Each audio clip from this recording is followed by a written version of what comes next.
그러니까 모르는 질문이 나왔을 때 대부분 행동은 어떻게 된다? 이 질문에 있어서 내가 모른다고 하면은 이 질문 하나 때문에 내가 불합격을 받을까봐 그 조바심 때문에 이 모른다는 소리를 하지 못하고 애둘로 주변에 대한 이야기들을 쭉 하면서 장황하게 답을 해버리는 거예요.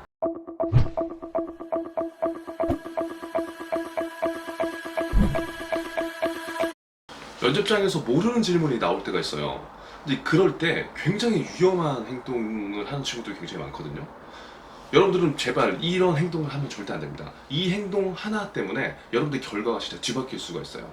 면접이라는 걸 보면 굉장히 형식적인 자리잖아요. 그 형식적인 자리에서 형식적인 언어로 우리가 소통을 하다 보면은 굉장히 사람이 딱딱해져요.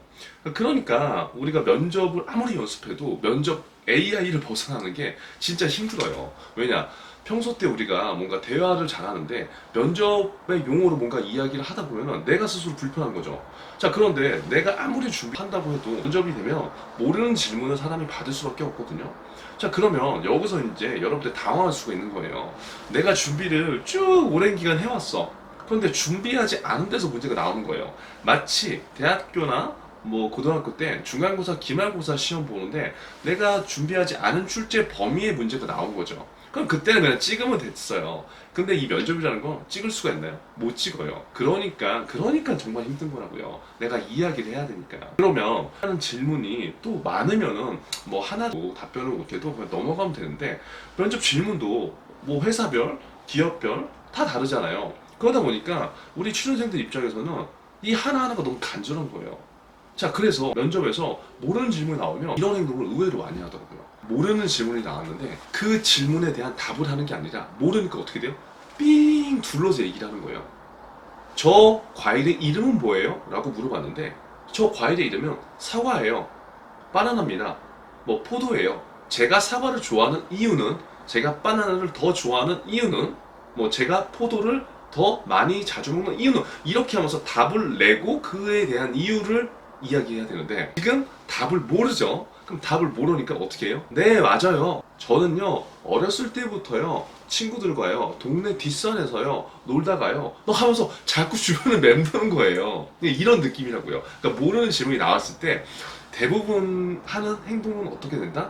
이 질문에 있어서 내가 모른다고 하면은 이 질문 하나 때문에 내가 불합격을 받을까봐 그 조바심 때문에 이 모른다는 소리를 하지 못하고 애둘로 주변에 대한 이야기들을 쭉 하면서 장황하게 답을 해버리는 거예요. 모르는 거는 누구나가 나올 수밖에 없어요. 그럼 여러분들이 그 수많은 내용들 중에 답을 하나 못했다고 해서 무조건 불합격을 받는다? 절대 아니라고요. 그 생각을 바꿔야 된다는 거예요. 자, 그러면 그 생각을 어떻게 바꿔야 되냐? 만약에 면접관 분들이 자, 본인이 인생을 살아오면서 가장 즐거웠던 순간이 언젠가요? 이런 인성적인 질문을 할 수가 있어요. 그렇죠? 그럼 인성적인 질문을 했을 때 죄송합니다 저는 잘 모르겠는데요 라고 하면서 삥 얘기해. 그럼 그런 거는 누가 봐도 이상하잖아요. 나에 대해서 물어봤는데. 그런데 만약에 여러분들이 뭐 금융권의 용어로 뭐 LTV가 뭡니까? 라고 했을 때 LTV는 제가 최근에 경제 이슈 중에 뭘 읽고 하면서 또 막 돌아간단 말이야. 그렇죠? 그럼 결국 모르는 거잖아요. 그러면 이럴 때는 이렇게 생각하면 된다고요. 경제 용어를 내가 물론 공부를 했지만 그 긴장되는 상황도 그렇고 내가 공부를 했지만 공부하지 않은 범위 내에서 나올 수도 있는 거거든요. 그럼 그럴 때는 그냥 네 면접관님 LTV란 용어는 제가 오늘 지금 바로 숙지를 못했습니다. 하지만 제가 다음 면접 기회나 아니면 입사해서는요 꼭 이 용어를 반드시 숙지해서 고객분들에게 어떠한 도움이 되는 그러한 직원이 되겠습니다 라고 이야기를 해주게 된다면 면접관 분이 이 용어 하나 몰랐다고 해서 여러분이 여지껏 면접을 잘 봐왔는데 여러분들한테 불합격을 주지 않을 거란 말이에요. 지극히 우리가 상식적으로 생각을 하고 준비를 하면요 모든 게 가능합니다. 면접 때 모르는 질문이 나와서 불합격을 했다라고 하는 친구들 대부분은요 면접 질문을 받았을 때 1번, 2번, 3번, 4번 우리가 면접 질문을 몇 가지를 받잖아요. 그러면 그런 분들은 대부분 1번부터 3번까지 대부분 답을 제대로 못했을 거예요. 그렇기 때문에 처음에도 제대로 얘기 못해? 그리고 지원 동기에 대한 확신도 없어? 입사 후 뭘 하고 싶은지에 대한 생각도 별로 없는 것 같아? 그런데 그 다음 질문에 뭔가가 나왔는데 그 질문에 대한 답변도 못해. 그러니까 면접관 입장에서 어떻게 되겠어요? 별로 관심이 없네 라고 생각될 수 있는 거죠. 그렇기 때문에 모르는 질문을 받는다고 한다면 모른다고 하는 게 여러분 잘못은 아닙니다. 모르는 걸 모른다고 하는 건 괜찮다. 인정을 한다.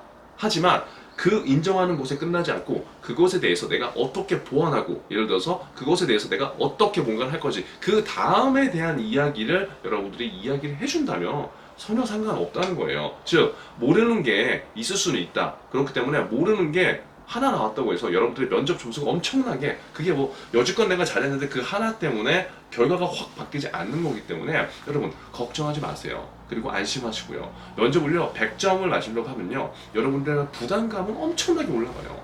그럼 부담감이 올라가면요 여러분들의 능력치가 한 90까지 있는데 그 부담감 때문에 60, 50으로 내려가는 그런 신기한 현상을 경험하게 돼요. 절대 그러지 마시고요. 여지껏 제가 경험한 바로는요, 모르는 질문 하나 있어도요 절대 여러분들 합격하거나 상관이 없습니다. 그렇기 때문에 여러분들 자신을 믿고요, 물론 그 전에 준비는 당연히 탄탄하게 해야 되겠지만 그 질문 하나 때문에 여러분들의 모든 것들이 바뀌지 않는다. 여러분들 잘하는 것에 집중하세요. 아시겠죠? 오늘 영상 도움이 되셨으면 좋아요, 구독, 알람 설정 셋 중에 하나 해주시고요. 뭐다? 의리!